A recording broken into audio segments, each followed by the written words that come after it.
Hi everybody, welcome to Attack with LarryC.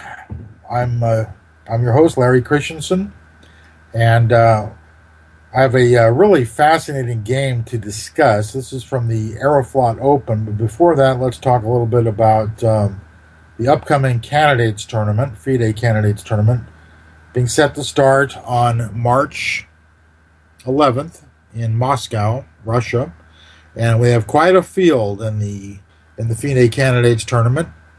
Top-rated seed is Grandmaster Anish Giri of the Netherlands, followed by Levan Oronian, Armenia, Fabiano Caruana of the USA, Hikaru Nakamura of the USA, Veselin Topalov, Bulgaria, Sergei Karyakin of Russia, ex-champion Vishwanathan Anand of India, and Peter Svidler of Russia. Very tough, great field. Should be a lot of exciting games.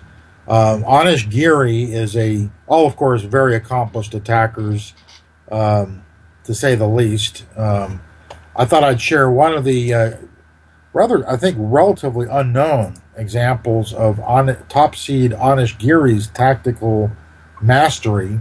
In the following game, I think this was from a Bundesliga 2013. And we'll pick up the position here after Black's 14th move, bishop b4, attacking the knight on c3. Let's see how the game continued. He plays a3, rather surprising move right away, but of course bishop takes knight, he forks.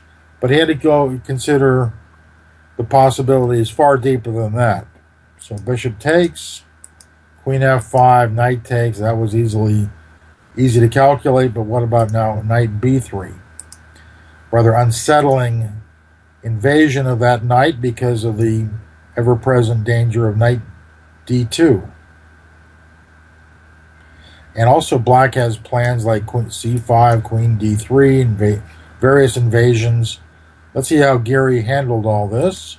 He played rook a d1 to cover knight d2, Bartel, but he had to now consider queen c2, this invasion, attacking the knight. Queen takes c4. Has Giri blundered? Black now played knight d2, forking queen and rook. Now if queen e2, Black can follow up with rook b2, renewing all the threats.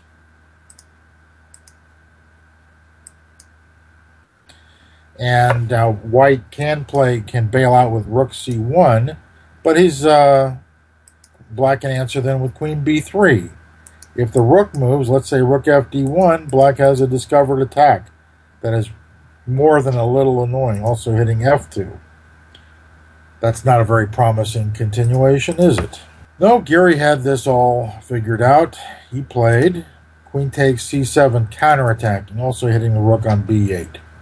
Lots hanging. And the knight on c3 is, in effect, pinned.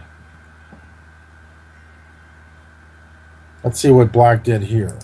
He played knight takes f1, probably expecting queen takes b8. When Black can play knight takes e3, a desperado, f takes e3, queen takes c3, Black has a fine game. He's got the initiative, attacking a3, e3. Looks like he is doing fine here. Giri had a little surprise for him. The in-between move. This whole combination is about in-between moves. Here's the in-between move, bishop to e4.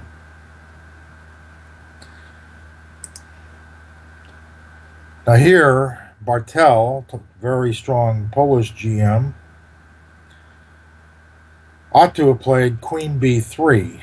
And then if rook b1, now this is hard to consider, rook b1, Black can then play knight d2. Rook takes b3, rook takes b3.